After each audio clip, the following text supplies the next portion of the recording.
Hooray! Back to the iPhone. See? iPhone only ever lets you down when you really don't need it to. Only ever lets you down when you want to make a phone call. Everything else is awesome. Everything else works just great. Oh boy. Oh boy. We in a game? I believe so. For the third time, welcome to VCQ on Das Pedal Show. Das is good, yeah? Wow. What a track, just, I don't know what to say, Dan. Welcome. Welcome indeed. We tried some new tech, and the video side of it worked really well, but the audio side for the second time that we've ever tried it just doesn't work at all.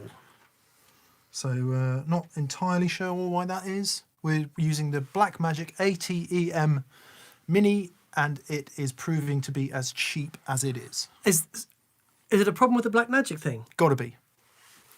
Gotta be. Because, okay. Well, right. and that and the stream. So maybe it's struggling to stream video and audio and sync them. So people are saying the video looked great. It did look great. It did. Mom. It yes, did. It did. So which we will get it sorted because it's we really enjoy doing this, but it's not the sort of quality that we like to put out. So because when we put out quality. Yeah. Yeah. It's really disappointing. It's really disappointing. You know, and I suppose there is a reason why TV is so expensive. Yeah, right. You know, trying to do it on a budget. Yes. What a waste of time. Anyway, what a brilliant dejected way to start this week's VCQ, Daniel. Yep. Yeah. Roll call, Haley Mason says, you guys need to call Henning. He did a test stream yesterday and was looking great. A test stream of the Blackmagic thing. Cause yeah. Yeah. Maybe. The looking great bit we can manage. It's the audio that's and just Mod the Singh problem. says, hey mate, he says Tone Talk was great. Good work. Thank you very much. It was a lot of fun. It was. I've met we have met Dave Friedman a few times and chatted to him a bunch. Really amazing engineer, makes wonderful amplifiers, and yeah, and the opportunity to get to chat to him that when then meeting Mark for the first time was great. Yeah, lots of fun. Yeah, it was good. It was really good. Yes. Oh, thank you, David. That's very generous. Oh, wow. Bonnie, we've got some generosity. Yeah, it's all coming happening already. Goodness me. Yeah, we're going for the sympathy vote, so it's all coming in. David Cummings, thank you. Zach Briggs. All right, let's get straight onto the questions then. Tone Talk. We talked about racks. Dan and I were asking Dave about his experience with rack stuff and line level and effects loops and all of that. So Zach wants to know, is there a pedalboard friendly way to reproduce the flexibility of some of those rack signal paths that Dave was talking about? Example, analog drive-through, 2 delays and reverbs in parallel. Well, there is. If you that's what Dan does. Yeah. So, you know, Wetterbox is a good example that will give you the kill dry on both the effects and use the Wetterbox because the Wetterbox is stereo. And so you can get those two things in parallel in the different loops. But it just depends. Do you want... I think when Dave was saying that the reverbs and delays were in parallel, he wasn't necessarily extolling the virtue of that. And it can be a really cool sound, but you don't have the delay isn't going into the reverb. They sit separately. But yeah, there are some other ways to do that, but it does involve some mixing of some description. Like for example, I did a little video. I was messing around with the eventide time factor, and I'd always liked the pedal, but there was something about it to me that was a little bit iffy. But I always thought the sound of the delays were great. Anyway, I did a kill dry thing, stuck it in the loop of the Wetterbox, and it just sounds epic. Sounds great, yeah. But the drive-through signal was just a bit funky. But the actual sound of the delays were really lovely. So yeah, with some of that stuff, if you can kill dry and then mix it in with your dry signal, it's really, really great way to do it. Keeping the integrity of that dry signal is key. absolute key. Yeah, so in essence, you're looking at splitting your signal after the drives, sending that straight to your dry amp, as it were, and then mixing off in parallel somehow. One way of doing so is using Dan's wetter box, and then sending the wet effects and the overdrives to your wet amps. Yeah. And of course, in the days of racks, that's how it's almost how it had to be done. Sure. Because of they weren't using pedal boards like with everything just going in series. Yeah. And you'll often see in those rigs little mixers and things they had set up with everything Yeah. going into, and yeah. Yeah. Luigi Suquena. My name is Luigi Suquena, or Suchena, I'm not sure. I'm from Brazil. Hello, Brazil. I would like to thank you for all the videos you make. I would like to know if you are thinking of doing a course. Well, that's interesting. That's very interesting. We did talk about doing a course. I would love to do a course. The only thing with a course, it's to do it at the level that we would want to do it is an incredible amount of work. And the reality is we are just getting through getting videos out at the moment. Yeah. So we called need to Spielberg and he compromise on said- something. He just said, "You can't afford me," and we were like, "We can afford you, Stephen." And anyway, it never went any further. He said, "You got to take me out for dinner, show me some love." He bought the wrong bottle of wine. He's like, "Never working with you jokers again." Yeah, so that's what it was. John W777 says, "Bah, missed the first hour." No, you didn't, No, John. you really didn't. You're in at the beginning because we had some terrible technical trouble. Yes, so you're here at the beginning. Okay, Daniel Webb. Any thoughts on amp budget? If you have custom shop guitars and 10 boutique pedals, is a 5-watt Blackstar with 2x12 cab doing it justice, or should I look at a boutique amp? I'm hitting 95 dB on it anyway. That's a really good question. Yes, I would say it doesn't have to be a boutique amp. No. But what you're not hearing in your 5-watt Blackstar, as good as it is and as loud as it is, as you've said, is you're not hearing a lot of depth or headroom, or like even if you changed your 5-watt Blackstar to a Hot Rod Deluxe, you would notice a palpable increase in depth, headroom, 3D light quality, and all the rest of it, just because it's more powerful. And more full range in terms of EQ. Your 2x12 cab will be helping a great deal. Yep. Unfortunately, it's the easy answer, but you just need to play some stuff and to experience it. Because as much as Dan and I can wax lyrical about the virtues of great amps, it's not until you plug into one that you really get it. Totally. And it might not be appropriate for your situation. So if you've got your 5-watt Blackstar and your nice 212 cab really low at home, you might not notice very much difference by getting something a little further up the tree. Yep. But if you play at any sort of volume, and certainly with other people, you will notice a palpable difference in depth, dynamic, and headroom if you get a bigger amp and B, a better amp. Sure. Aditya Hora says, how was your experience working with Stephen Wilson and Guthrie Govan? It was wonderful. I've known Stephen for years, and I've done like I think 3 rigs for him. I can't quite remember, but a number of rigs for him in the past. So I love working with Stephen. I love his artistry, and I've with that I've done boards for, let's see, his guitar players. I did some stuff for John Wesley that was working with him in Porcupine Tree. And then I did some stuff for Aziz Ibrahim. I built his rig. And then I built Guthrie's rig. And then I built David Kilminster's rig. Honky, honky, honk. Oh, and all so much honk. Yeah, and they're wonderful. I mean, at the Royal Albert Hall gig when they were Dave and Guthrie were there on stage doing it all together, and actually Mick took a wonderful picture of me and Dave and Guthrie.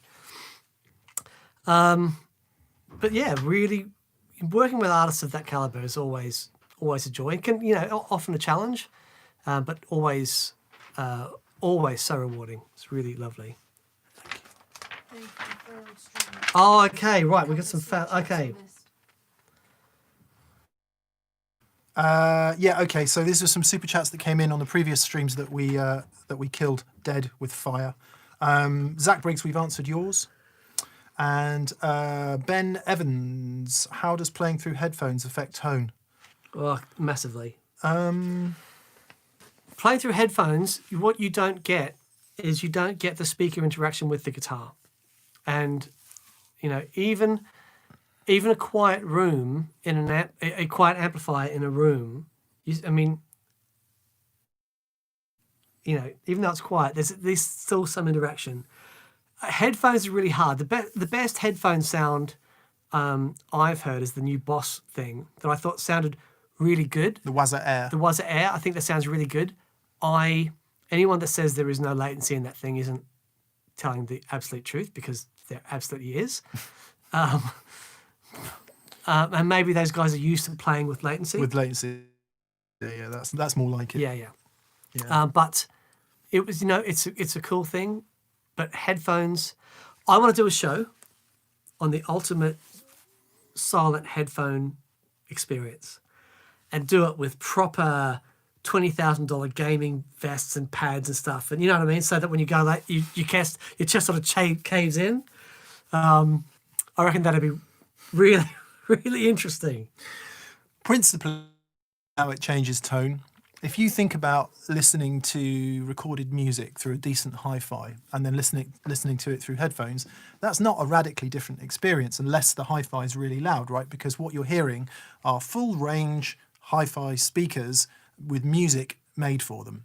Yeah. When you stick on headphones, you're hearing the same thing, full Yeah. range hi-fi speakers with music made for them. Yep. So really it's just, and actually I really love listening to music in headphones. It can be such an enveloping Totally. situation, especially if you've got some really lovely partially open back headphones. I mean, they can just sound truly stunning. Yep. Anyway, guitar, that speaker in those amps down there is anything but full range hi-fi. Yep. It's a guitar speaker, and its range of frequency reproduction is far slimmer than what you get out of a hi-fi speaker. So by the time you come out of a headphone, you have to do a load of corrective EQ and stuff. More, to me, playing in headphones is more akin to listening to recorded guitar than it is playing guitar through an amplifier. Yep. Now, there's a whole generation of people who've only ever heard that. They've only ever heard digital modeling amps. They've only ever heard full range speakers, and they've played their whole life through headphones. So when they hear a guitar amp for the first time loud, it's a really scary, visceral and unpleasant experience in a lot of cases. So that's what I think. I think you're hearing, certainly with where digital modeling is concerned, and certainly if there's any audio processing going on, to me, playing in headphones is more like listening to a recorded and processed guitar sound rather than this, which is angular, visceral, ugly and scary. That's very good. I Okay, think. Jason Carepsi says JCM 800 with a closed back 2x12 and a 68 deluxe reverb setup. What speakers are you using in both? I'm going with Bob Rock. Oh yeah, always go with Bob Rock. Bob Rock was on Tone Talk the week before Dan and I were, which is like, you know, And who's on next week? Steve Lukather. So Bob Rock, yeah. That pedal show, Steve Lukather. Yeah, it was a 3-word review. 2-word. 2-word review. Shark sandwich. It was. They can't say that. They can't That's say that. That's nitpicking, isn't it? They can't say that. They can't say that. That's just nitpicking. I did hear an associate of mine once say that life was like a sandwich. Right. Because the more bread you have, the less you have to eat. Oh, okay. And I thought that's very good. Well, it's pretty sad, I thought. But anyway.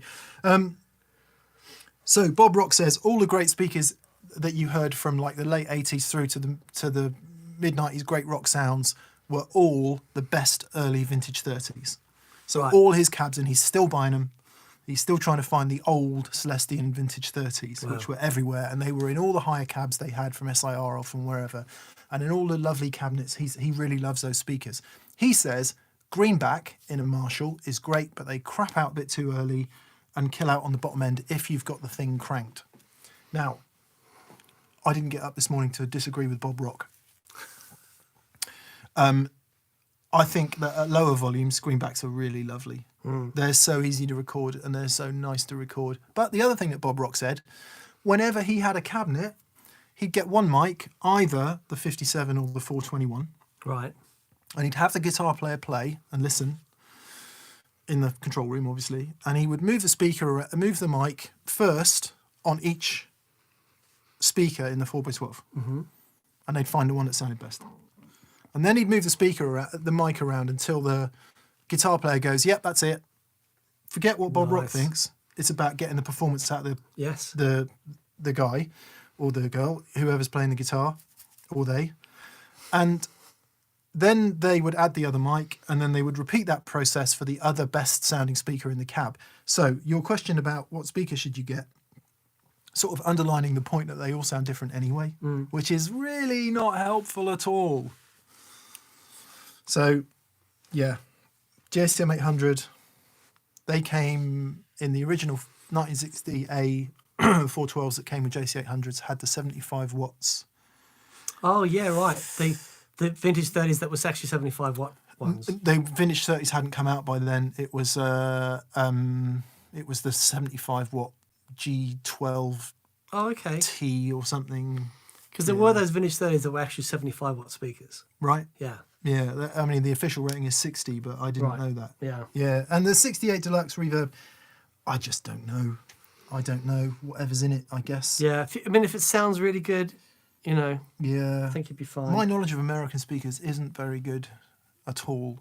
My favourite speakers in those sorts of amplifiers, the stuff that I've recorded, I used to have a really old, like a Pro Reverb that was sort of modded to blackface stuff.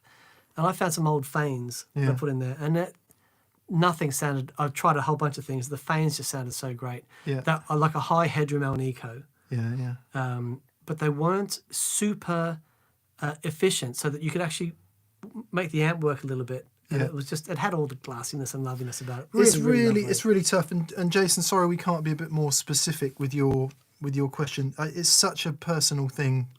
It's such a crazy personal thing, speakers. And yeah. This is really interesting. David Rustad, he says, Dan has stories about his wife calling jokes downstairs as he practices. Any wise tips on making guitar a positive part of a relationship? It takes time, it's important, and other things are too. That's such an interesting question. So here's my take on it, right? You may, right, if you have a wife and a family and that sort of stuff, and when you're home and, you need to be engaged with your family and all that sort of stuff, but having time for yourself is really important as well, because it just is. So what I would say is you need to allocate time. And as long as your significant other, if you say, like when I've got stuff to do, I'll say to Tina, okay, it's Sunday, and I need to work on some music, on some EP, and I'm going to do that from 9 a.m. up to lunchtime. And that's the amount of time I'm going to spend on that. And then after that, you got me for the rest of the day, whatever. As long as there's an understanding that that's my time I'm allocating to that, and then great. My wife writes, so while I'm doing that, she'll be writing. And so we go away, do our separate things, and then come back, and it's really good. So, if it's difficult, if you come home after you've been away all day from work and go, right, I'm disappearing now for a couple of hours, and you haven't sort of had that agreement that, it makes things more difficult. But if you say, but if you have a time slot, it's like Wednesday night was always my rehearsal night. So it's always understood that I'd get, Wednesday nights I wouldn't be around. But the other times I was around and would do all the stuff.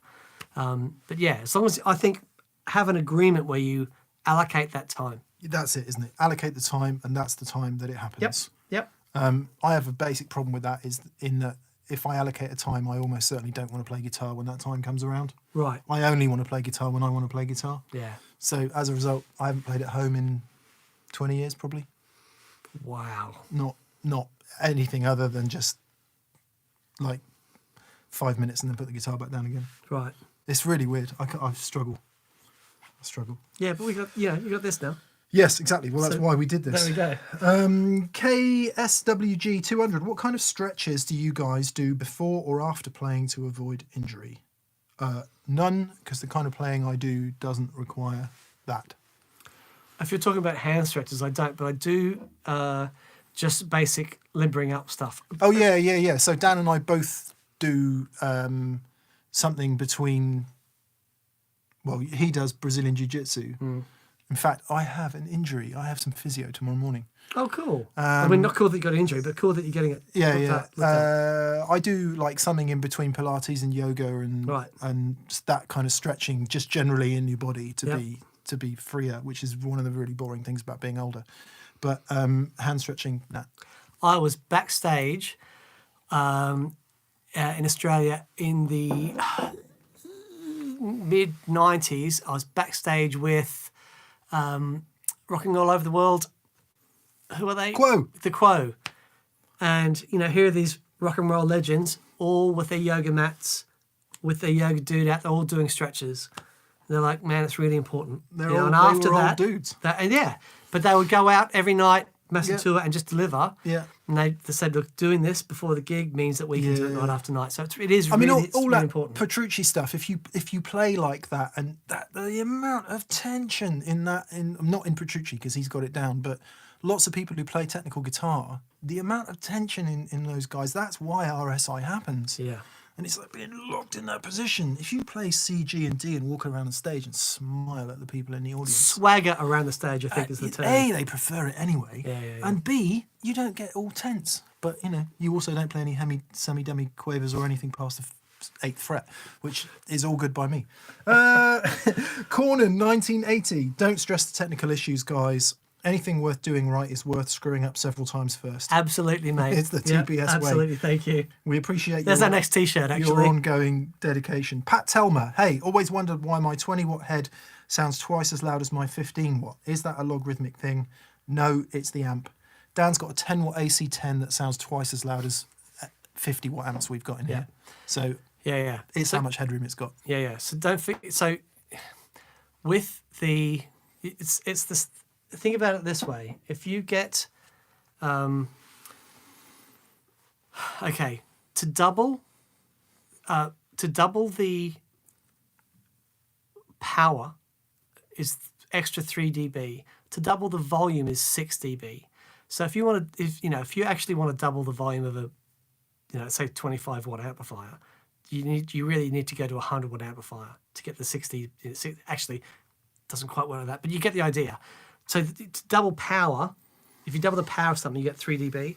But to double the volume, is that you have to go up 6 dB. Have a look at the speaker as well. It might be that your 20-watt amp has a very, very efficient speaker. So it might be rated, for example, at 100 dB. We measured it 1 watt, 1 meter is how it's measured. Yeah.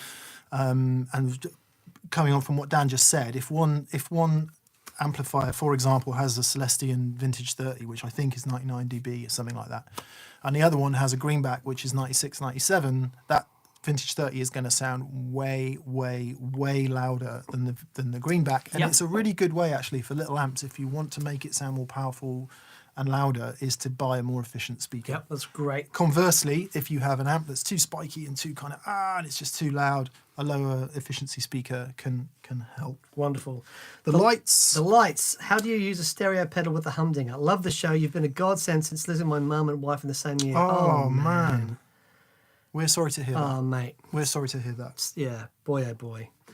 Okay, humdinger with a stereo pedal. So if you've got 2 outputs going from your stereo pedal to your 2 amplifiers, you can get an earth loop there. If the earth is joined at the outputs of the stereo pedal, that's where you get your earth loop. So all you would do is you want continuity between your guitar and the earth of one amplifier. So say leave your the mono output or the left output connected to your amplifier, and take the stereo output or the right output, connect it to the input of the humdinger, and then use the isolated out of the humdinger to the second amplifier. And you don't use the buffered output, just the isolated output on its own. Then you can phase correct between the 2 amplifiers, and then you'll get lovely stereo signal with no earth loops. It was the condense of that. You only use it on one side. Yes, exactly. Yeah. You only Sorry, because I you was reading need something continuity else. to your one amplifier. You have to have continuity to one amp, and then an isolated to the second amplifier. Amish Trivedi from the last stream that we killed with fire. Lit with fire. I know you did an episode a few years back on your amp microphones, but which ones are you using now? They look different. Yeah, we, about a year ago maybe, we switched to Sontronics Delta to ribbon mic. Gee, they're good. Yeah, so before we were using a combination of a Sennheiser E906 and either a Neumann TLM 102 or something else, mixture of two mics anyway. We like the 906s because they're really super reliable, but they did need a bit of balancing out with something else. Mm-hmm. What we discovered about the Sontronics ribbon mic is it's got really high SPL, which is unusual for a ribbon mic. 2, it's phantom powered, which I guess just gives it more output. And ribbon mics can be really difficult and grumbly. And, Yeah, and sometimes they need their own power supply as well. Yeah. And the Sontronics one is just a straight founder power, which is really cool. And we found that if you stick that in the center of any guitar speaker, it just sounds great. It really does, with minimum. No requirement for EQ. Yeah, it's just there. That's the other thing Bob Rock said. 421 SM57, get them positioned, Yep. set them both at 0 dB. If the sound isn't there, go back, reposition the mics. Forget about it. Don't start mucking about with EQ. Bob Rock. I just thought, wow, that's pretty cool. Anyway, we like them a lot, and they're reliable, and they seem to sound as much like the amps. Most mics have kind of a specific character that you want to use. Yeah. To say they're characterless isn't fair. They're great. The only thing we're not sure about is heavy distortion sounds, because they lack a bit of punch and presence for really heavy high gain rock. But me and Dan don't play that, so Sure. it doesn't really matter. DJ versus 01. So thank you very generous. He says pedal order, Fig Thumb into Hotcake, into a Blues Driver 2 low drive, into a Jam Rattler TPS edition rock, into a Walrus Audio 385 set like an amp on the edge of breakup. That looks really good. Pedal order is really interesting. It doesn't depend so much on the pedal as it depends on how you have it set. So, for example, you say you've got the BD2 set for low drive. If you had that set for higher gain, you might want that closer to the guitar in the signal path. So all you need to remember, and we're going to do an in-depth show on pedal order coming soon with diagrams and dancing pandas and all this stuff. But it's not so much. You do need to be aware of the frequency, like any frequency bumps and things in the pedal, but it's more important to think about how you actually have the gain set in the pedal. So, for example, if you want to use a pedal as a solo boost, you want it to have enough headroom so that you've got level, you've got dynamic for it to go to. So, which is why the Klon is such a great pedal for a solo boost, because it has so much headroom that if you set it up clean, you've got so much level to then take that sound and boost it without, it gives it that little bump, but it's not going to add too much compression if the gain is down low. However, take your Klon, crank the gain up, and it's the hard clipping, and especially with that 1K spike in it, can be quite angry. And if you have that if you're using that as a boost, because you're clipping so hard, it's really, pushing into the front of that, it's going to be quite challenging. To say it's more about how you have the pedal set game-wise. Yeah, you get a tone change, you get a gain change, and you get a volume change. And it's really about what do you want those changes to be, and which pedals are both on, because it might be that you only ever use two of them on together at once, in which case the gain staging question for all the others is irrelevant. Yeah. So it's a really tough one, and again, you're just going to have to plug them in and try and decide which combinations you like. We have one from Reksiniak. That was well pronounced, Daniel. Yes, I've studied a bit of Russian in my time. Японию мою совсем чуть-чуть по-русски. 25 past 6. He asked, which reverb is better, the slow or the Fathom? Fathom. The Fathom is more for a general purpose reverb. The Fathom will do everything. Yeah. It's really great. The slow has some really cool, It's more creative. more creative options with the slow. Yeah. And it sounds great. If But you're if what you want is out of the box, just a great sounding reverb, Yeah. the Fathom. If you're a Sonic Voyager, the slow. If you just want a great reverb, the Fathom. Is that fair? That's very fair. Um, Jeff Martin says, I was on my way to date night when lo and behold, there was a new TPS, eco-friendly soft t-shirt on my porch. Wore it out for margaritas. Mrs. loved it. Yes! Good Awesome. on you, Jeff. So yeah, we've got our new eco-friendly. Yeah, we're T-shirts. slowly switching. We're learning about what eco-friendly. Actually, to say eco-friendly is probably not the right word. They Earth are positive. earth positive. So I don't want to use the wrong words. That's very good. Alan Goodwin, where's the best position in the chain for Univibe? Right, Alan. Robin Trower, Univibe first, Overdrive second. Jimi Hendrix, Fuzz first, Univibe second. Yeah. The key differentiator is how much your amp is overdriving. Yep. So for the classic Univibe sound, you kind of want a bit of drive after it. So if you're going into a clean amp, put an overdrive after the Univibe as well. If you're going into an overdriven amp, doesn't really matter. Yeah. So it's one of those, it's one of those great dichotomies of tonal life. Some people like it before, some people like it after, but the really smart people understand the best in-between position. Yep, totally. Daniel Webb, back again, he says, if I was to get a higher end amp, would you use the Black Star as a wet or dry amp? If I wanted to take the purchase of a second amp as an opportunity to do that. So what I would do, if you haven't tried a wet dry rig, absolutely, it's just such a wonderful experience, especially if you're using the at home and you've got two small amplifiers. Setting up a wet dry rig with two small amps is just It's great. It's just the more best thing. than the sum of its parts. Yeah, because you get this 3D thing. It's really inspiring. But I would say, if you're really happy with the sound of the Black Star, and you wanted to get an amplifier that had, that you hear more of the guitar, as it were, then absolutely, yeah. The great news is it doesn't matter. Get the other amp, try it both out. way round. So you've There you literally go. got two cables to swap, and you can decide which you like more. Yeah. And it's a revelation the first time you try it. Yep. Oh, this is interesting. Sub Rossa says, "What's your take on amp filter cab replacement?" Filter caps. Cap. My Matt amp's 15 years old. Plays sounds great. Ain't broke. Don't fix it. Or Yes. replace every X years. No. So I've got. I remember on some of my old Fenders, I could see the. If you look at those big filter caps, you can see when they start to break down. They start to push out and things.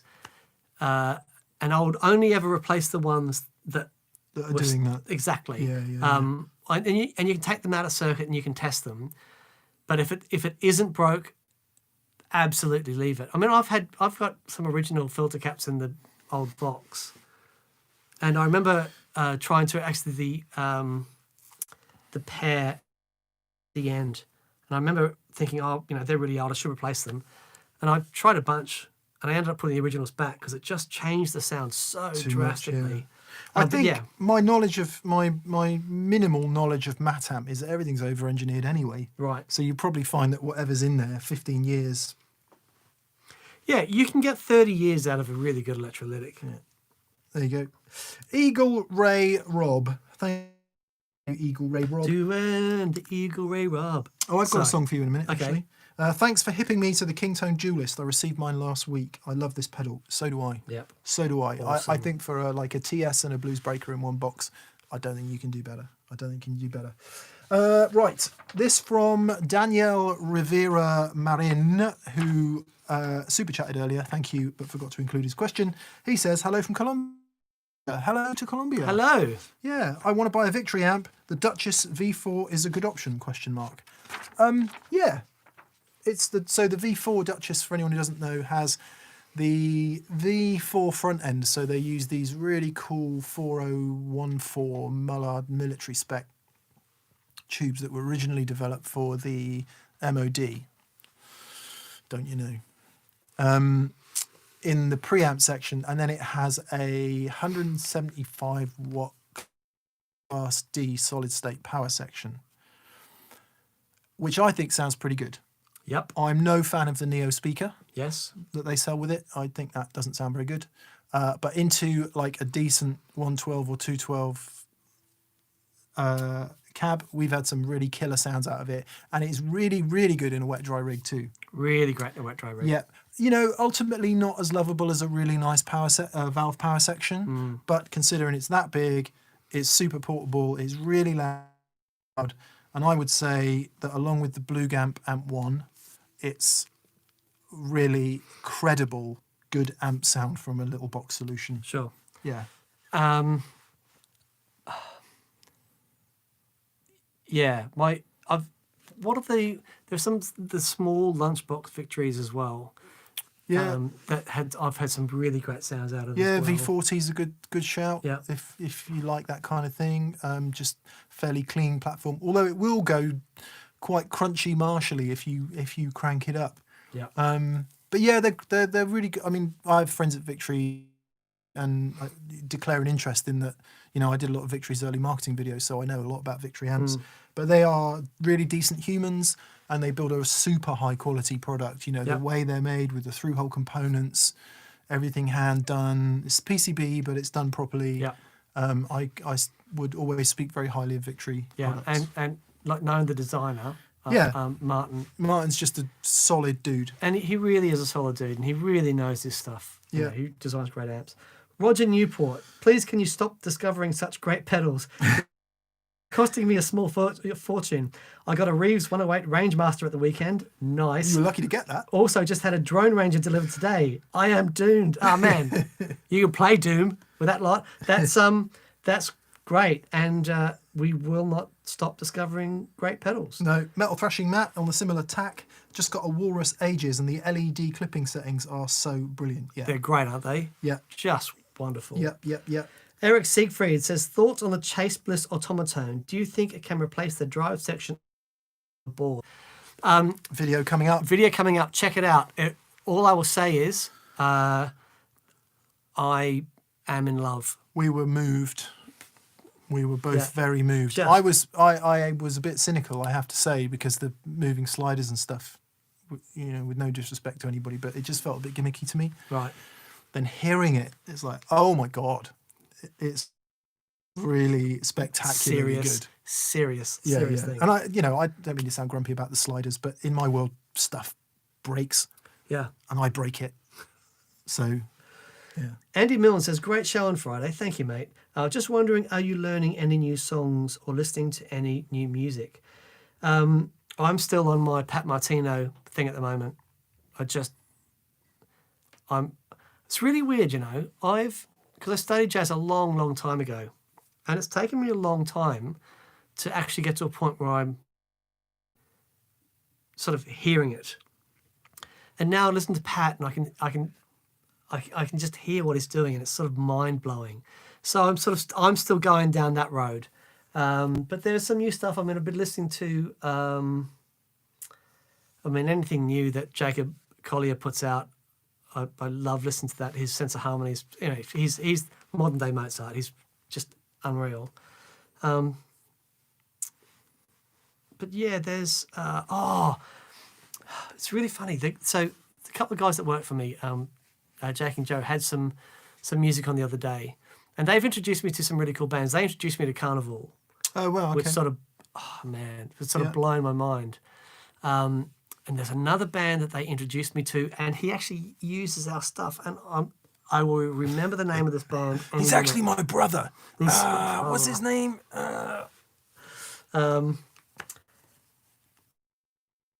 I nearly had it too. Okay, but I remember it. But yeah. Mick? No. No, I'm not interested in new music. Basically, actually, that's a lie. I really like Casey Musgraves. I really like. I really like Maren Morris. But I kind of gave up on rock music in about 93, 92. Oh. Yeah. I thought it'd all been done by then. Okay. Because I'm not a fan of prog or anything like overproduced. It's not my thing, which is not to say it's not awesome, because it obviously is, but I can't listen to it. I like singer-songwriters. Yeah. And the older I get, the more I just want to hear Steve Earle and a Gibson acoustic guitar. Nice. Well, that's lovely. Yeah, but he doesn't want to play a Gibson acoustic guitar. He had the best bit of tape across his top of his Gibson peg head, which said "Rude word, Henry." Really? Yeah. Wow.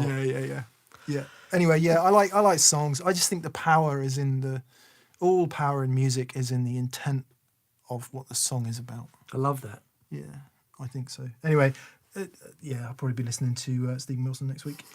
Dave. £5. Weirdly. Thank you, Dave. No crackling today from the iPhone IK setup. Thanks for your continuing endeavours. This is an excellent accompaniment to my beer. Oh, beer. Dan, I've got a song for you.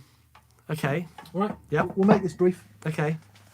My song is, it will form a series of questions. Okay? Okay.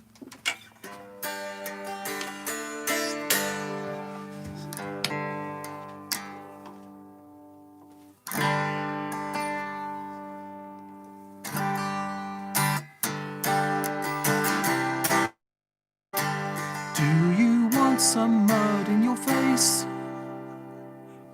Not at the moment. Would you like a car crash? Probably not. How about being dragged out of the back of a pickup? It's not on my favourites list. Or what about a generally unpleasant experience? I give that a wide berth. Would you like a beer? Nothing could be better. There you go. If all human communication was done via the medium of song, how much happier would we be? Are you actually going to get a beer? Yeah. I love you. That's great. Okay. While Mick's going to get the elixir of life, Joseph Horay says, "Good evening from the Shire of Lincoln. I once idiotically part exchanged a Roger Mayer Voodoo Vibe for a Line 6 MM4. Oh, mate. Have you ever let go of something you've almost immediately regretted?" Oh, man. Yeah, loads. I remember working out when I was in my sort of my mid-20s that I'd, by buying gear and sort of getting rid of it, I'd lost like 20 grand on stuff. Because I was at that point where I couldn't justify having two of things. I had my first Space Echo, and I got rid of that. Oh, actually, a story quite similar to yours. I had an old DD3, and Boss had brought out a new floor controller with everything in it. And I thought, wow, that's got everything in it. This is sort of before I'd really discovered everything. And, oh, you've got Brewdog. Yeah. Oh, you are a superstar. I was going to wipe the glass down, but No, it's all good. It's all good. And then I thought, oh, this has got all the delay settings in it. And I just remember I did the first gig with it. I took it back the next day. It just doesn't sound good. I just went back to a DD3, and I had two. I had DD3 and I had this. So I used this delay pedal with my band, the Wheelers, in Australia from the 90s. As soon as I got into pedals, and I think it was at that stage that I sort of started realizing, okay, I need to stop this buying and selling stuff, because if I really, really like something, just recognize that you really like it, and you don't have to. It doesn't keep getting better and better. Just you can have different options. But for the sound that thing makes, it just doesn't get any better, and I absolutely adore it. So yeah, but I think we all have those stories. So the question was, have you bought and sold something that you've almost immediately regretted selling? Instantly regretted from Joseph Hall. Yes, Joseph, my 335 next week. which I'm going to sell. Actually, Dan's got to finish it for a vlog. But if anyone wants to buy my 335, will be for sale. Really? Yeah, I'm going to get a Collings Soco or Oh, an i35. no. Oh man, really? Yeah. That's epic. You know, Gibson's ongoing legal assaults on people, while I absolutely respect the right of any copyright holder to protect their trademarks. Yep. And I absolutely will stand by that all the way down the line, because you should protect your trademarks and it's the right thing to do. And it's your right to do it. The way in which it's done and the contention that anyone is going to mistake a Collings Gibson is insane. Yeah, that's ridiculous. Absolutely agree. So anyway, 100%. I've got PTSD from corporations. Right. Whenever I hear about corporations, my blood starts to boil and my hairs go up on my arm and I feel bad. I don't have any hairs on my You arm. don't have any hairs in your arm. Look at that. Now, you might say that, you know, Fender is an equally evil, massive corporation. We use Apple devices. You know, it's very hard to get on the high horse about it, but I don't want to play a guitar that's run by a corporation. I can't feel good about it. Right. So that's this week's decision. Yeah, that's really interesting. And it's a personal opinion, right? It's not like, I'm not saying anyone else should feel this way. It's just a pure personal. I knew Bill, and I love that guy. Yeah. There you go. Same with Eli and Two Rock and Mac. Yeah. See, that's so important, because a lot of the stuff that's ended up on my board is from people that we know and love. And even if you know, Dan and I are in a really weirdly privileged position in that respect because we get to meet these people. But even if you don't know these people, you might identify with some of the brand values. And I think, funnily enough, we were having this conversation with Dave Friedman yesterday. To me, almost the days of features and benefits product marketing are over. It's not about features and benefits anymore because most gear is pretty good. Yeah. It's about making you feel good about your purchase. Yeah. That's interesting. Marketing. Sorry, I went off on it a bit there. No. Anyway, so yeah, my 335, I will instantly regret selling that because it's a really nice guitar. But I have to sell it in order to fund the Collings. So. One from Brandon Holiday. Thank you, mate. That's very kind. Junion 600. JUNON 600 says, for the beer fund, keep up the amazing work. You guys have been awesome during this time in Minnesota. Oh, cheers, mate. That's very kind. That's first beer I've had in a long time. Yeah, me too. Oh, tell you what, we Dan and I both stopped drinking beer for health reasons. We had some friends come over, and Brewdog, he said, I've got a beer for you. And I said, I haven't drunk beer for a while. He says, you want to have this one? Brewdog did a limited edition run of what's that place that Dominic Cummings drove to? Castle something? Oh, I don't know. So he drove to a castle. Brewdog did a very limited run of whatever that castle was. Right. Like castle something, you know, the eye test beer. The picture of the castle and everything on there. And so he put that over, and that was really tasty. And I've got pictures of it. I put a picture of it on the Instagram later on because my phone is actually being used to film this. But yeah, I love Brewdog, so that's great. Mark Coote says, "What's the best pedal pun? Cheesy is allowed." I don't know about pedal puns. We'll think of them through the episode. Please give us your pedal puns. Yes. I'm not sure we can fuzz face them, but no, that's not really a pun.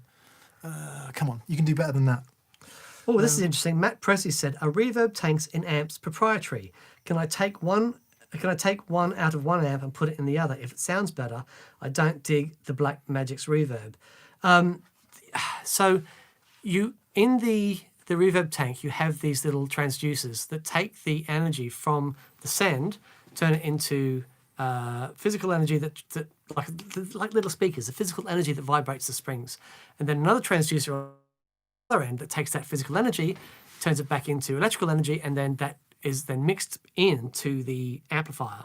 And it all depends on that circuit that's driving the tank. So yes, a lot of the times it's important to make sure they're matched. Yeah. So you just got to check. You can't just take a spring reverb out and put it, in another. But what you'll probably discover is that 80% of the spring reverbs in most factory-made amps is the same unit. Yeah, right. And it so, might be yeah. less to do with the tank that you've got and more to do with the circuitry that surrounds it. Yes. Yeah. Yeah. So how hard you drive it, what the EQ settings are. Check out Ana Sounds, ANA Sounds, French cool. company, make a pedal, provide you with a spring tank, which could be this long, or this long, Yep. or this big, and a pedal to control it, so you can control things like the EQ, the drive to it, the dwell, and it's just a really fantastic way of getting I something. really like their pedals. I really like that guy. He just has this Yeah. unique approach to them. It's really cool. Ana Sounds, ANA Sounds. Brandon Holiday says, glasses fun for Dan. Actually, there's a few people that have chipped in a glasses fund for me. That's very kind, mate. Thank you I'm very surprised much. you haven't got them fixed by now. Dude, I just cannot. For me to get to the optometrist, because I can't go into Swindon Town Centre. But you know your prescription, right? I could get it from them. Yeah, get it. Order them online. But these are Timberland. I want to get them fixed. These cost a fortune. Have you ever bought glasses online? No. They cost much less. Yeah, but these have got warranties and stuff. I just want to take them in. I should be able to take. I've got 3 pairs of broken glasses.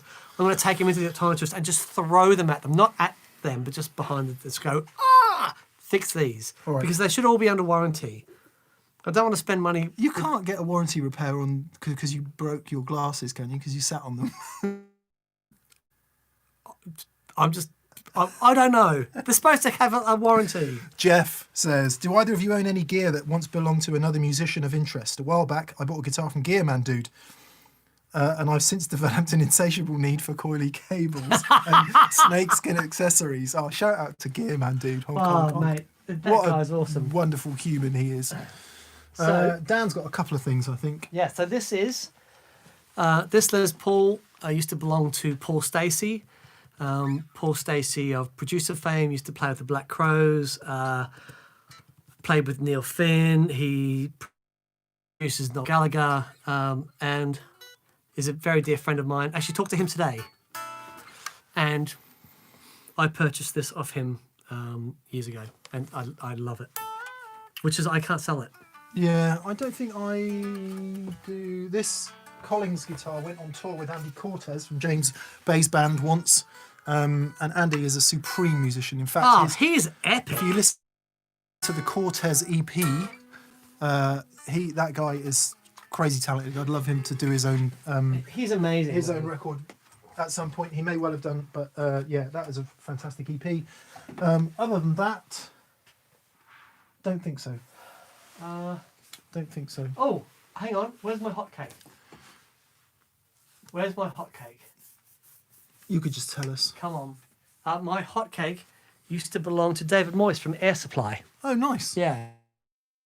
Nice. I bought that off him. I suspect many moons ago. Your junior has probably passed through a hand or two over the years. I don't think it has. I think really? No, I think I'm the second owner of that guitar. Yeah.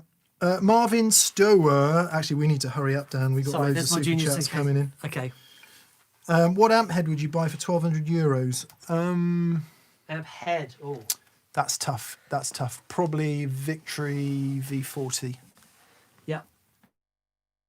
That's a good shout. I would. €1,200. I don't know how much a JTM 45 is these days. It might be more than that. Be one of those for me. Right. Thank you, Daniel Rivera Marin. That's very generous of you. Pat Telmer, thanks for the answer. Love the show. You're very welcome, Pat. Brian James says, in Danish Pete's latest video, he heavily insinuated Mick has a story about honey badgers, the animal, not the pedal. What's the story if there is one? That must have been a quote from an old Anderson's video. Bleak and Elf. I think I read on the internet once that a honey badger is a really vicious animal. A honey badger. Or it was a quote from a film, maybe. I'm going to have to do some thinking. Okay. I'm going to have to do some thinking. Matt Lloyd. Can we just say thanks to BV for Oh, yeah, moderating thank you, BV. and going through It's been a challenging day. crazy technical And BV's rubbish. been on it. And also thank you to everyone who's been emailing and commenting, telling us things like we need to upgrade the firmware on the ATEM and some other things. Thank you for all that. It's greatly appreciated. Fraser's gone home very dejected. Yes, So we need to send him a text and say, it's not your fault, mate. Yeah. Well, we'll do good cop, bad cop. You guys, not your fault, mate. And I'm going to go, what the bloody hell's going on? Matt Lloyd says, my 120 watt 2x12 combo recently received tubes from a new brand. Before, it worked fine. Now, it will play normal for about 30 minutes, then drop to about half the previous volume. Oh, dear. Do you think it just needs to be biased? Absolutely. Yes. Absolutely. So, yeah. Just dropping to half volume like that isn't... If it's incorrectly biased, it'll just sound a bit colder and flatter or more drivey and kind of on the edge. But just dropping to half volume, that sounds like another issue, doesn't it? Yes, but if once the amps have reached a nominal sort of temperature, once the filaments have reached a nominal temperature, and then it's dropping to half volume, it's just a biasing thing. Because don't forget, it doesn't need to drop too much to greatly reduce that power. So, when you're rebiasing that and you're getting it right, you're talking, the milliamps, you're talking tiny amounts of voltage. So it only needs to be biased a little bit off. Oh, interesting. And you'll, so yes, if your amp isn't a cathode biased amplifier, if it's a fixed biased amplifier, then, and you've just thrown in some whatever they are, absolutely go and take it to a tech, put it on the scope, put a dummy load on it, and they'll just get it to the point where it's outputting the maximum amount of clean headroom, and they'll do bang, it. Yeah. that'll do it. Point for the pedants, adjustable fixed biased. Adjustable fixed bias. Yeah, because it can be adjusted.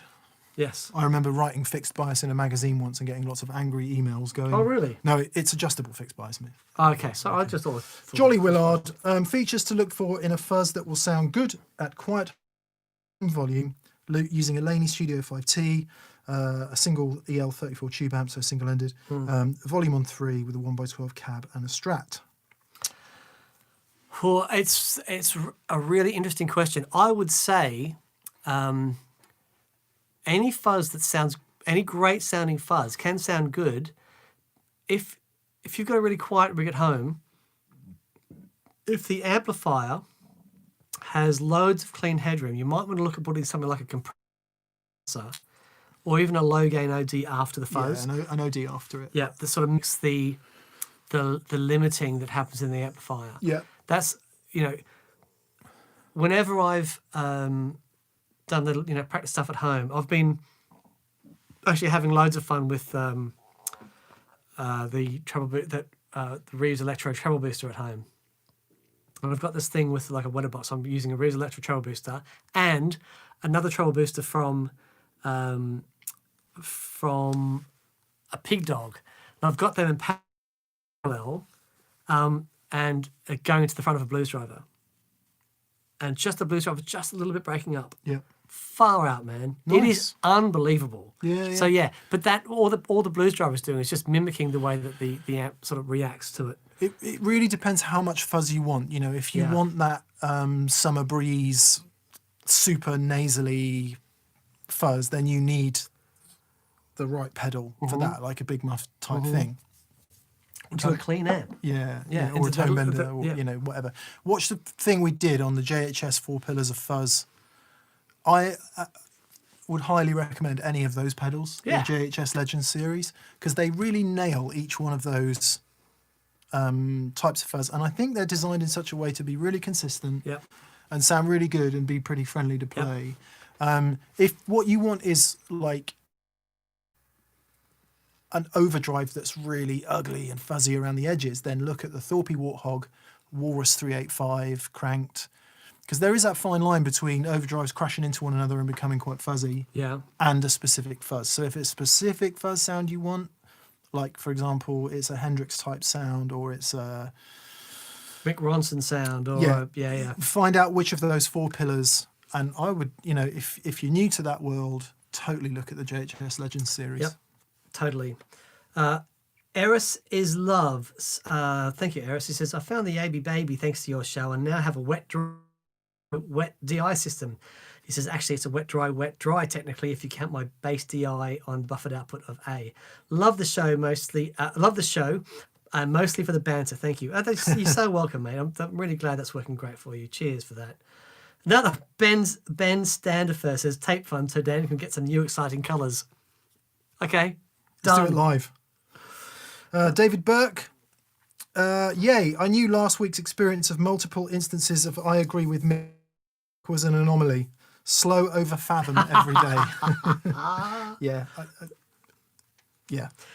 The Great Dell says, I asked recently about starting a pedal company. I decided to do it. Good on you, mate. Yeah, nice one. I've got a really stupid idea, but I think you guys will like it. It's likely. Yeah, totally. If it's, Yeah.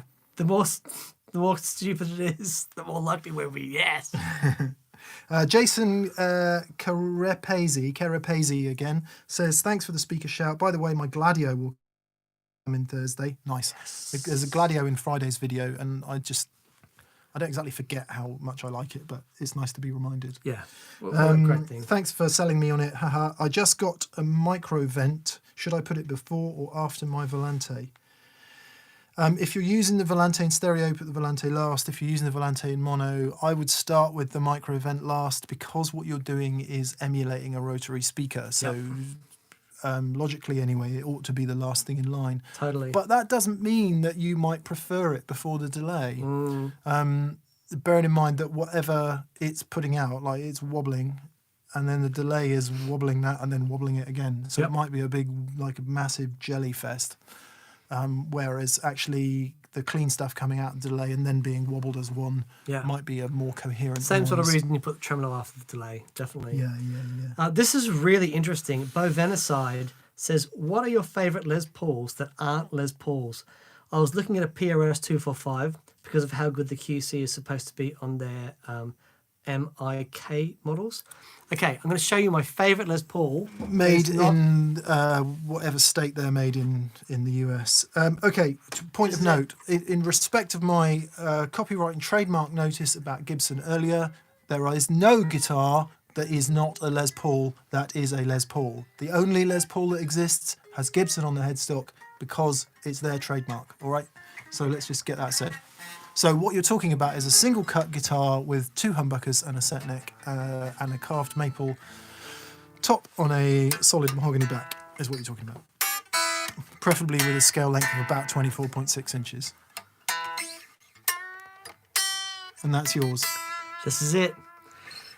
I would probably play this over the Lester. Yeah. I would say 4 Sounds out of 5 times. Great in this Friday's Oh video. my word. It is, what a great guitar. It's so lovely. Neil Finn in the studio uses an old Gretsch a lot of the time. I don't know if it's a Jet. I forget what it was. I know Paul Stacey's got like a very similar guitar. And I just... It's very different than a Les Paul though, isn't it?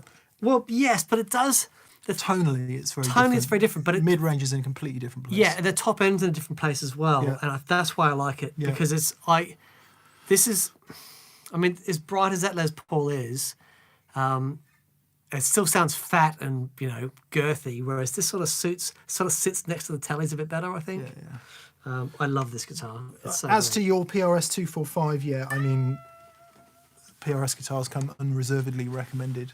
They are wonderfully made, usually brilliant playing guitars. Absolute hand on heart honesty, I've swapped the pickups out in most of my PRS guitars. Something about the way PRS makes pickups doesn't fit with me personally, but it does fit with a great many other people, so that's just a matter of personal taste. My Les Paul is this. Yeah. That's an astonishing guitar. There's no other guitar that we have in this room that can do what that does. Can you hear that? Can you hear it? No, but you would though if it were playing. It's plugged in. Yeah. So obviously it's got one of these waggle sticks, and it doesn't have anything here, so it's not like a Les Paul at all. But blimey, it does sound very Les Paul-y in certain situations. Yeah. That's a Totes. PRS DGT model. Right. For anyone who doesn't know that. But yeah, SC245. What a great guitar. Brian Garcia says, thank you for sharing so much knowledge. Building my first board with your help, Wampler Ego compressor versus Keeley compressor for Davy G tones. The amp is a Laney L5 Studio with one EL84 amp and a 1x12 cab. You know what? Either of those and you're done. You wouldn't say, I say done. Both of those are absolute classic industry standard compressors. I don't think you're going to What were the two options? the Wampler Ego compressor or the Keeley compressor. And actually, it depends on the Keeley compressor Depends that you've which got. Keeley There's, compressor, there's, yeah. there's a whole bunch of them. But if it's the new sort of standard Keeley compressor that's got the blend knob on it, and I think with the David G thing, you don't want a lot of that initial. You want most of it compression. But yeah, I don't think one's particularly going to outperform the other for those sorts of things. If you said, I've got that or a PC2A from Effect Road or something like that, then it'd be a different thing. Yeah, because they do different jobs. Yeah, exactly. Yeah. Exactly. Yeah. But I think they're both fantastic. Iron bar Bassi. Don't want to ask what you do with your iron bar, but anyway, Iron bar Bassi. If you haven't already made the Automatone episode, I'd like to hear how it works with a tube preamp pedal, Kingsley 2 notes or the like, into the effects loop. Please, you guys inspire. Thank you. Thank you. This blinking beer inspires. That would, that would be super interesting, but I'm not sure why you would want to do that because it does everything. Obviously, it doesn't have a valve. Yeah. But I guess that would just be like stacking a different kind of overdrive in a different way. Yeah. Brad. Thank you, Brad. He says, I just rewatched the Joey Landreth Harmonic Trem show from the old pedal shed. Wow. I love that show. How did I miss Dan's dual trem experiment at the end? I've got a monument and we'll be adding a Strymon Flint and a wetter box in the next few weeks. Oh, man, that's great. Thank you. Funnily enough, I talked to Joey last week and he said that he's been experimenting because that sound still haunts him that we got that day. Yeah. And when let's be fair. Well, we had a proper 1960 Super, didn't we? Yeah, we had a couple. Yeah. And I set them up, one at a triplet and one at a quarter note. So they were doing these things. And it was just so much fun. But, the plan is to do more of that fun stuff. I don't even want to ask this, but anyway, Kevin W says, Dan and Mick, if the studio caught fire, no, just no. Which single guitar, amp and pedal would you run out with? I wouldn't. I'd go down with the ship. Yeah. I watched Das Boot the other day. Right. The World War II German U-boat film Right. of great acclaim. I'd never watched the ending before. Is it really good? Yeah. Okay. No. No. So I It's should watch it, I shouldn't watch it. Sort of a Put it this way, I've surprising- never watched Sophie's Choice and I can't bring myself to do it. Sophie's Choice? Yeah. Never seen that. Okay. Apparently don't. Okay. Right, so guitar, well, today it would be the 61 Strat because I don't own it and I couldn't look Simon in the eye if anything were to happen to it. On any other day, it would be my Blue Strat, I think, my 2-Rock and my Klon. We can take one guitar, one pedal, one amp. Yeah.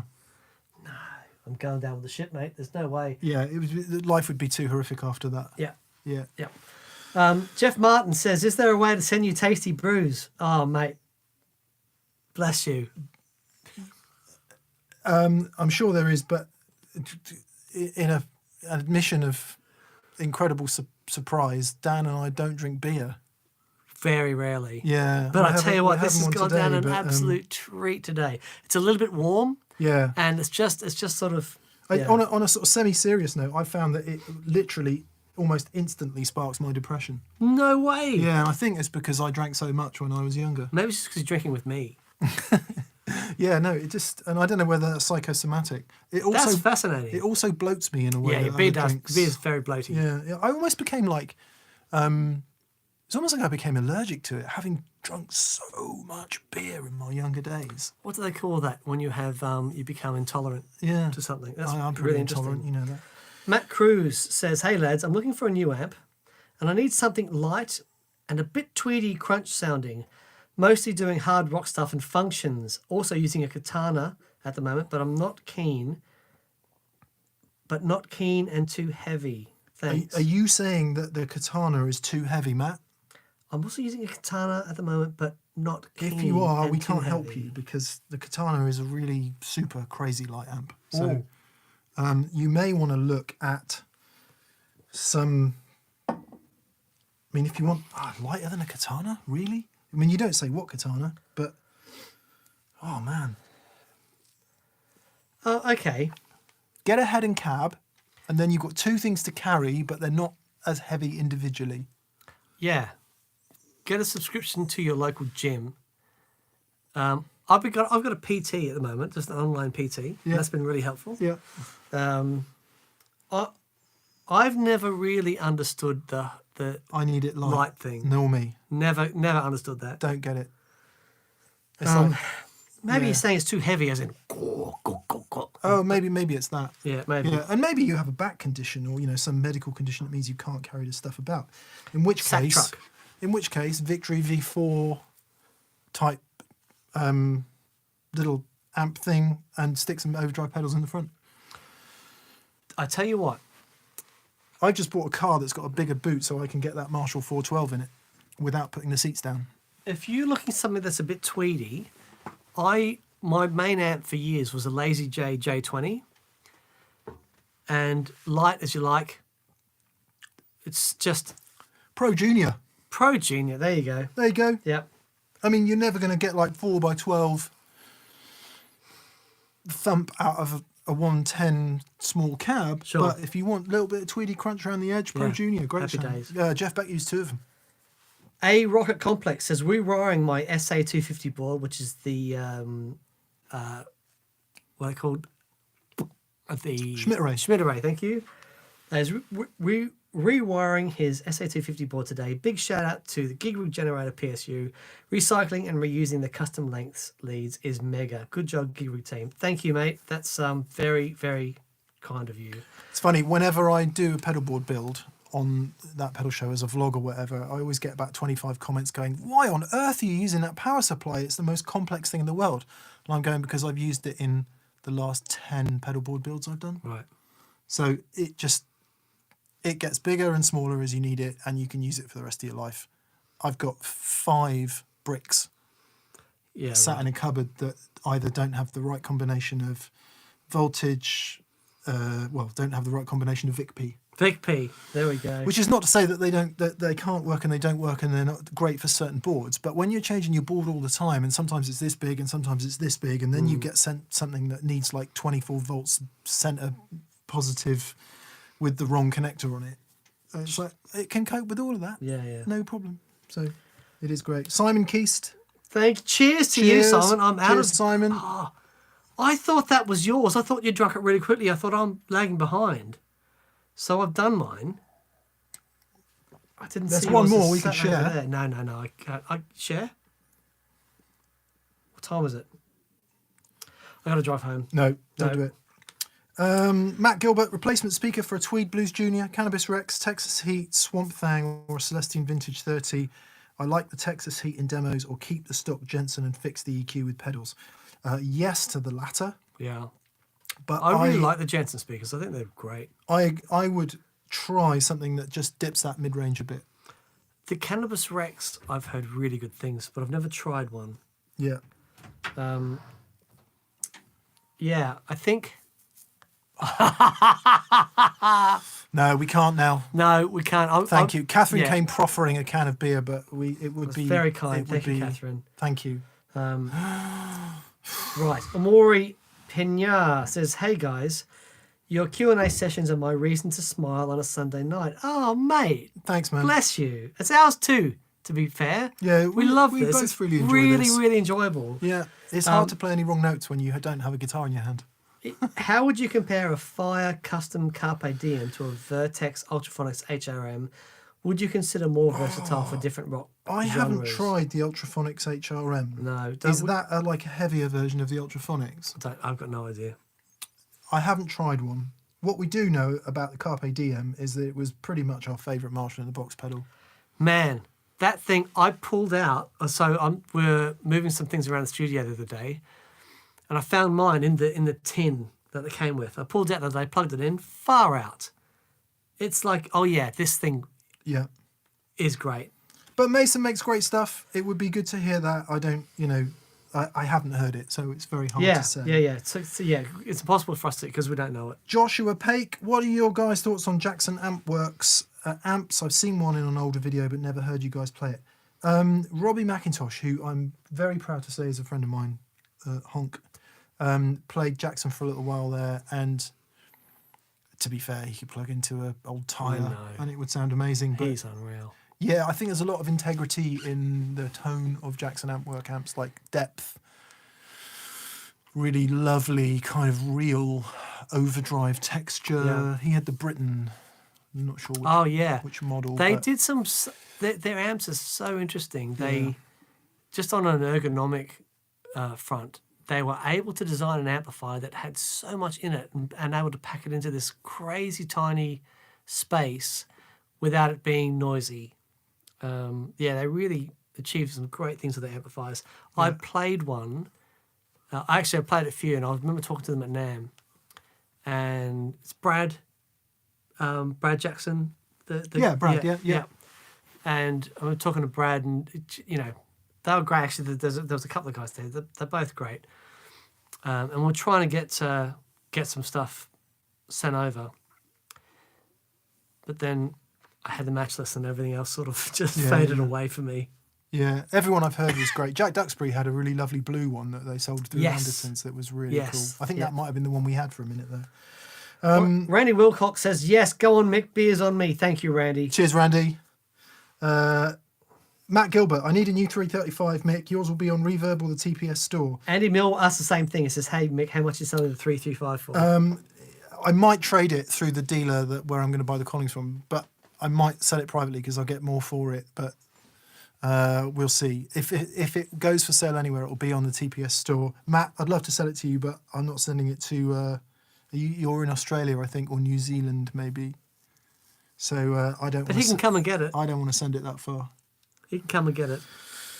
Dan Hansen says, cheers from Astoria, Oregon. Playing at volume is simply not an option. Oh, it makes my heart sad. What are your thoughts on isolation cabs? Anymore, need to breathe water. What are your thoughts on isolation cabs, either speaker in or encasing an amp cab? You like a la Henning Pauly.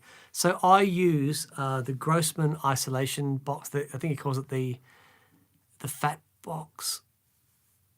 Anyway, I love it. So I did this. There's a really interesting sort of journey for me with that because I did this thing where I was experimenting with IRs. Now, keep in mind, I've never used an IR before in my life. And you'll see the video where I used it. Good. And I'd been like 3 days at it trying to get the sound out of it, and I just found it really difficult. The funny thing is, when I mix those guitar sounds back in, they sound fantastic. Yeah. They really do. The difficulty for me was just that connection with the IR thing. But I think if I spent more time with it, I would have got used to that feel. Yeah. It is definitely a familiarity thing, isn't it? Definitely. If you listen to Rabia or any of those guys that use it regularly, they sound great. Yep. But you get them in this room, you plug them into a valve amp, and it all changes. Yep. But for me, I had when I was recording, I had the Audio Kitchen Big Chopper into the ISO cab with the Celestian Blue. It took me less than a minute. Yeah, it was a cool and the sound. guitar sound was there. You know what I mean? I had no messing around. It was like speaker, mic. In Yeah. my tiny little box room, Yeah. I was able to turn the amp up to a point where it was working. The thing with the isolation cabs is that's really important to note is their isolation cabs, they drop, like that drops the volume by 30 dB, which is massive, but it's not silent, you know? And actually when you're recording, that little bit of thump is really cool. Sounds great. When you hear it played back and stuff, you got to, you know, it's not the same sound as you hear in the room with the monitors because you've got that extra thump from the cab.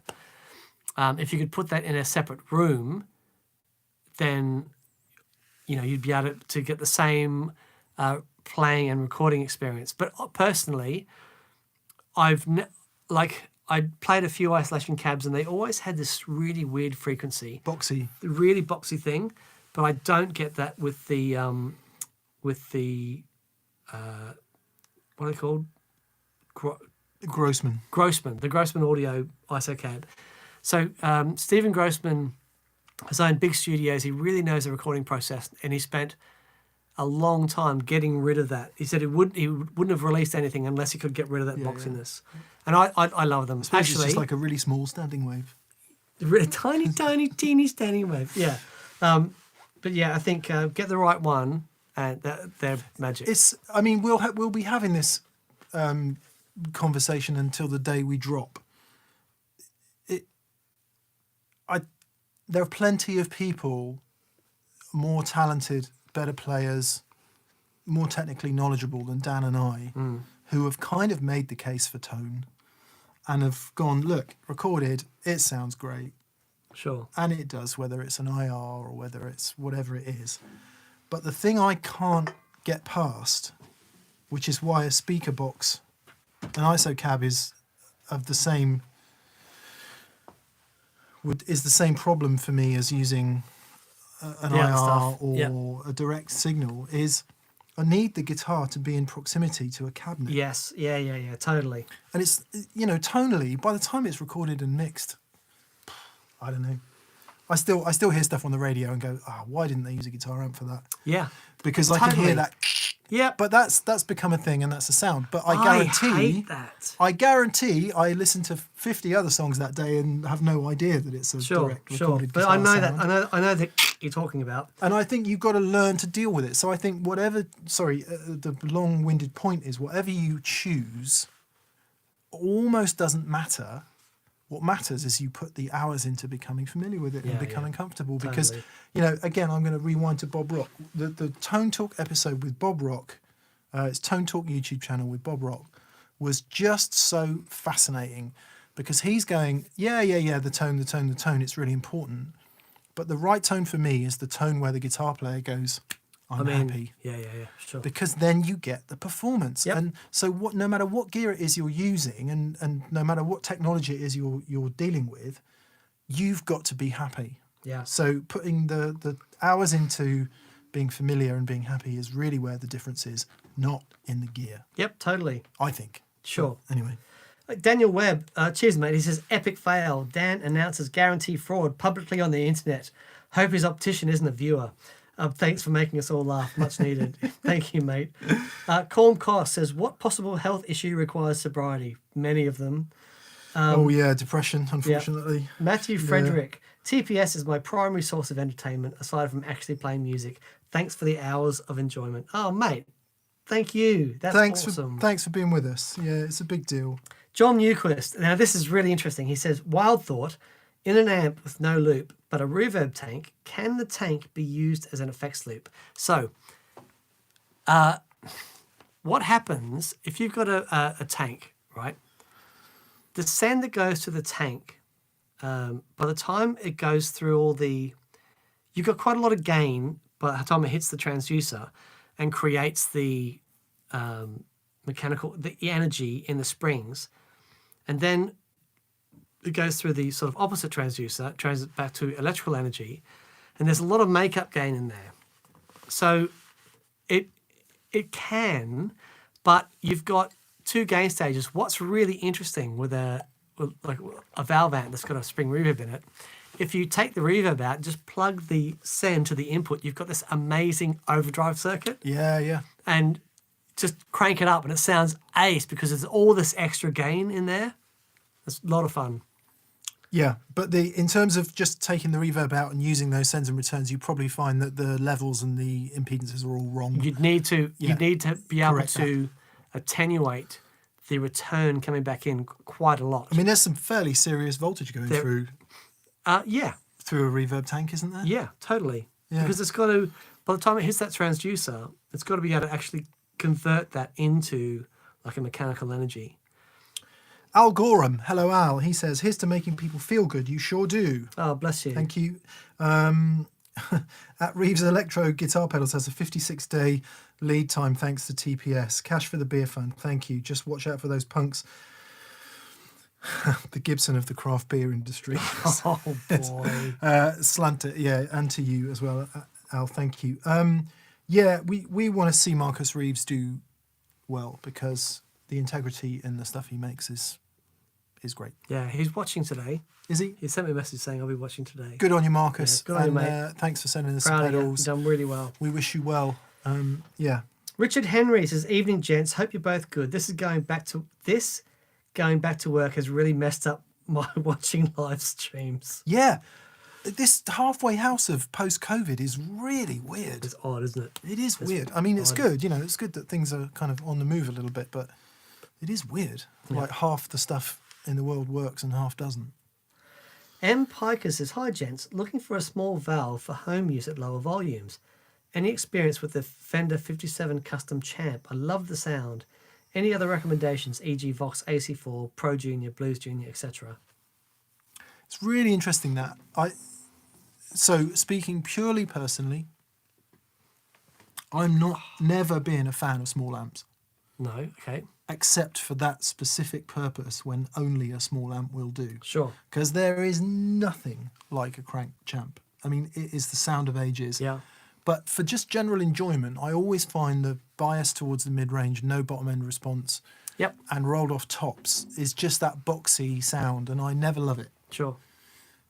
unless it's what you're going for. I always, and again, just purely from a personal experience point of view and a personal preference point of view, a bigger amp, quieter, with a bigger cabinet, so you get that lovely bottom end, lovely sparkling highs. That's my... Yeah. I use my mattress at home. The mattress has got a really great master volume. And I can turn down the master volume and get really close to the ballpark of the sound I have when we're playing loud. Yeah. The thing for me is sort of retaining that feel. Don't get me wrong, we've played the champs and Pro Juniors and stuff. I haven't actually played that 57 Custom. 'Cause Right. That would be a tweed type one. Yeah, sorry, I haven't played that champ. No, I've played plenty of Silverface ones, but I've never played that one. I played Blackface a tweed champ. Actually, I played a tweed champ at Dave Gregory's that was bought for him as a gift by Lyle Workman for an arrangement no that Dave way. did on an album. And when I used to rehearse at Dave's, I used to use a little champ, and they're awesome. Yeah, but they will never sound big. Yeah. You know what I mean? And if that's what you like, and that's the sound you want, that kind of Then they're very kind awesome. of direct, Yep. boxy kind of, urgent overdrive thing, I should imagine, I'm assuming that the 57 Custom Champ is one of those hand-wired things that Fender's done. Everything they've done in that series, like the Deluxe, was spectacularly good, I thought. Yep. They did a couple bigger ones as well, didn't they? Yep. They didn't make very many of those EC ones, but I think they were pretty spectacular as well. And they've done a few like hand-wired ones. I'm sure it's really great. But for the price difference, Pro Junior is always a surprisingly inspiring amp. Sure. Because if that 57 Custom Champ, if I'm assuming correctly, is one of those hand-wired things, it's going to be a couple of grand. Yeah.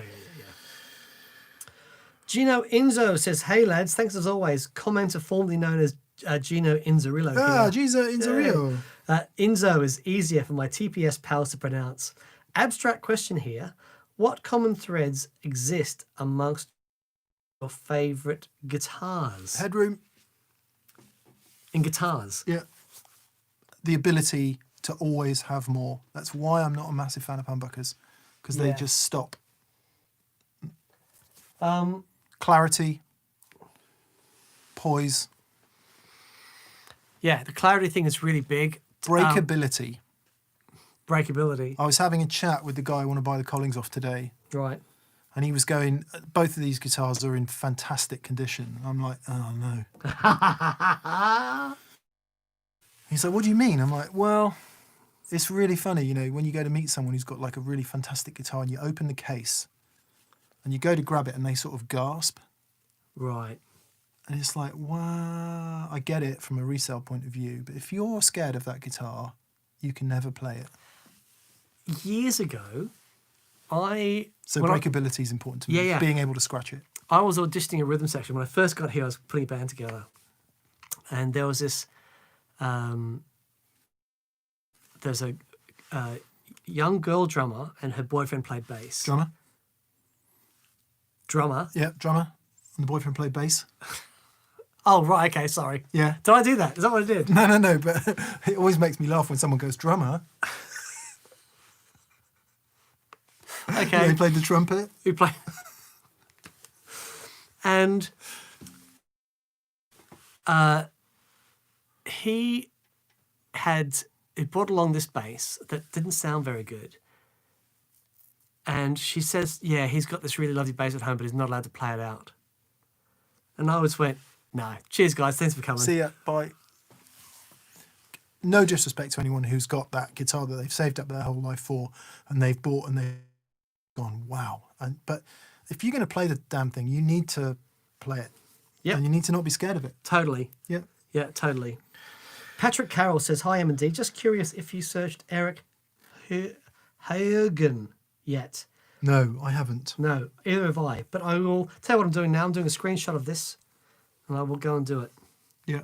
If I can remember how to We do should that. call a close to the super chats because I think we're going to try and get through them. I think there is quite a few that we haven't got to. Okay, that's a good shout. But it's 7:30, so we need to call a close to the super chats. So please don't do any more super chats because we won't get to them. Sure.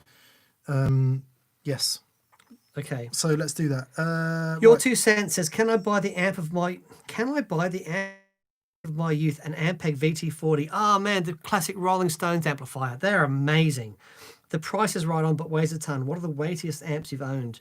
2x12 Lone Star, heaviest amp I've ever owned. Right. Ah, man.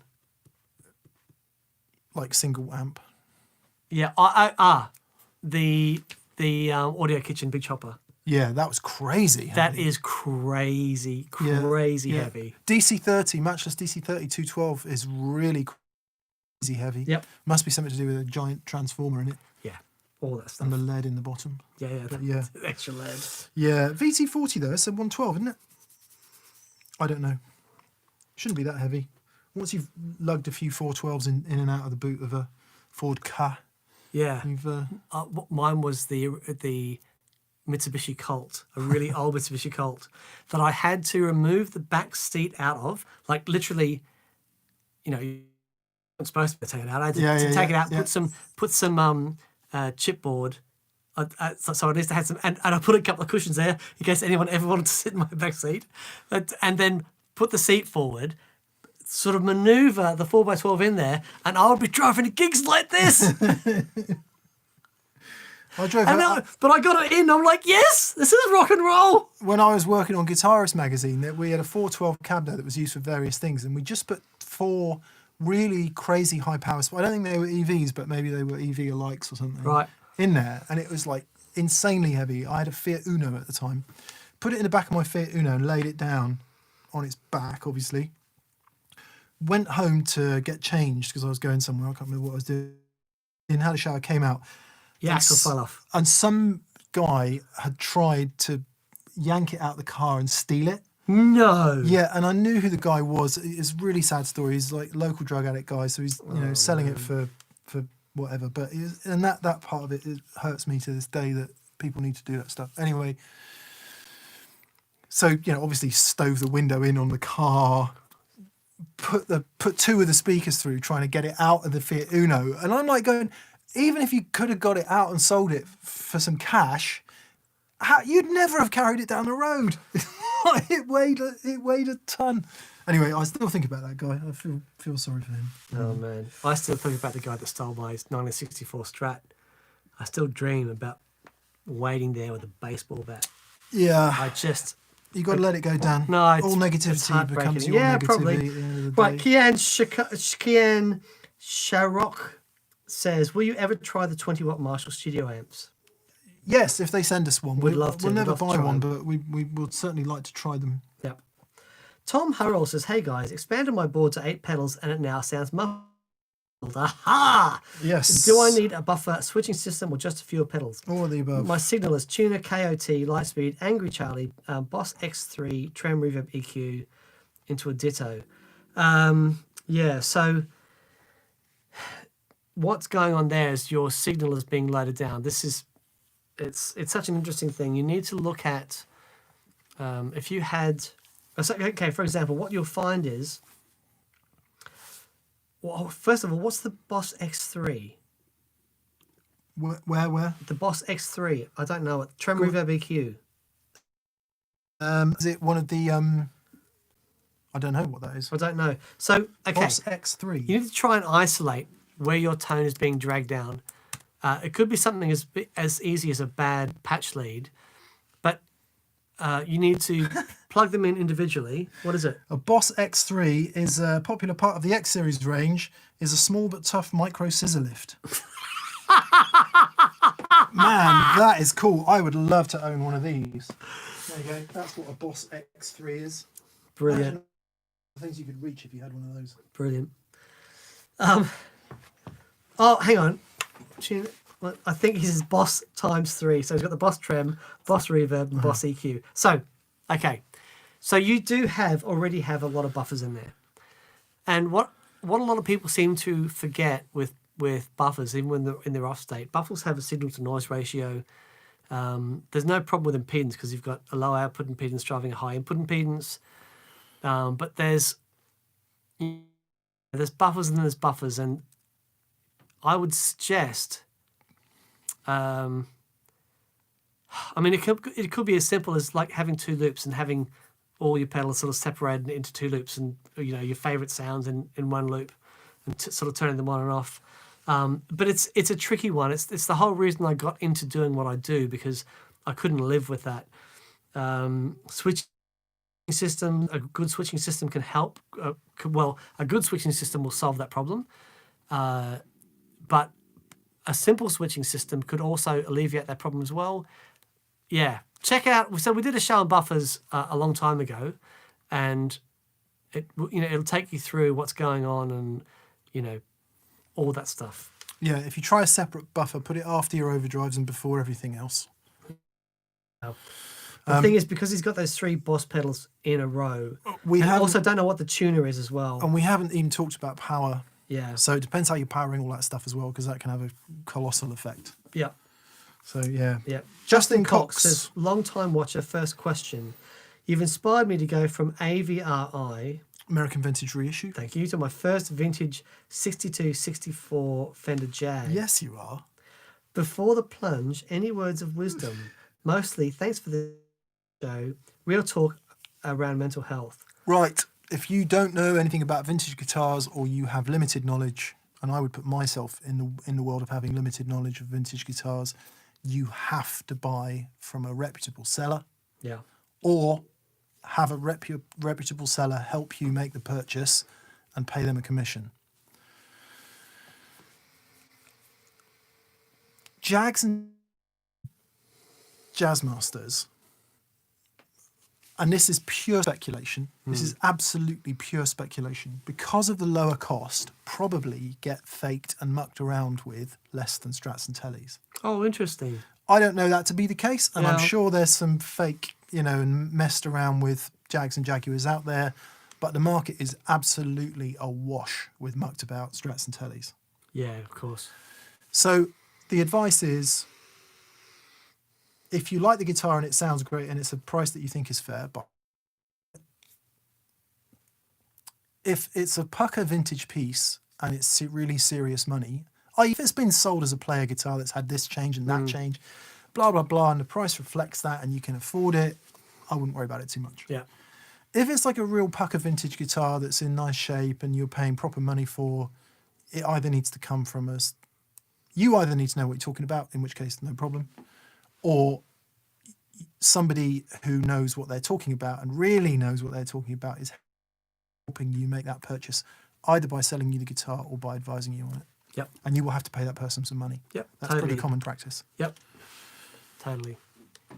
Cool. I would do that if I was buying a vintage guitar. Sure. I think I know a bit about guitars, but I don't know enough about vintage guitars to buy them confidently. Mm. I Yeah. think we should be getting pretty close to. We are. But Justin, that was a really, really kind of downbeat response to what you're actually doing, which is a fantastic thing. Totally. It's so funny. Once you've played those amazing old pieces, there's no road back. You know, Yeah, it's really tough. it's really tough. Yeah. Well, that was so much fun. About last week's show, it was a lot of fun. I think we'll find it's a thing that we want to continue to do. What was really interesting is I think we've had over 200 recommendations of smaller builders since last week's show. It's obviously going to be really difficult to get them all in, but I think We'll start working on it. we'll start working on it. There's a way to do it, We'd like your suggestions on what we should call the show as well, because it's one of our lowest viewed videos like in years. in years. And we think that's either to do with the fact that people don't want to be scared into buying new pedals. Or maybe new watchers think that we're trying to like advertise or sell stuff. Someone actually posted and says, "You guys, this is pure advertisement. I'm out." It was like, Well, I responded to that. did you? Yeah. What did you say? Well, I said, number one, we have never and will never take money off anyone to promote anything. Good man. Number two, we only ever play the stuff we like. Good man. See number one.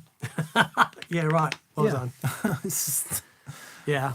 Or it might just be that, that everyone's kind of a bit, coming out of COVID slowly. The schools have broken up. People just got more stuff to do with their time than watch YouTube videos, which is also Maybe. possible. We did say last year that there's no point doing any business in August Yeah. because everyone's like got more important life things to worry about. But be interested to know what you think about that, and if what do we call it? Five cool pedal builders you should know. Yeah. And everyone went snooze. If we do Tube Screamer versus SD1, like millions of views. Yeah. There we go. Let's do that next week. Yeah, next week's video. Friday's video with a following wind is every guitar in the TPS studio. How many guitars were there? 33 and 2 basses, I think. The bass end at the end. Yeah, it's quite funny. Oh, brilliant. Okay. Thank you all so much for watching. Thank you. Thatpedalshowstore.com. We'll have our new t-shirts available. Massive thank you to BV for thank you, BV. moderating. And for setting us up with Tone Talk yesterday. Oh, that was really that was fun. BV's doing. Yeah, yeah. If you haven't watched that, check out the Tone Talk YouTube channel where Dan and I chatted with Dave Friedman and Mark Kuzansky. And you hear enough from us, so watch some of the other videos on there, which are genuinely interesting, particularly the one with Bob Rock. Yeah, awesome. And next week they've got Steve Lukather on. Lukather, yeah. Awesome. Brilliant. Thank you, guys. Love you all. Stay safe. Be good. And we'll see you next week. Cheerio. Cheers, guys. Bye. Bye.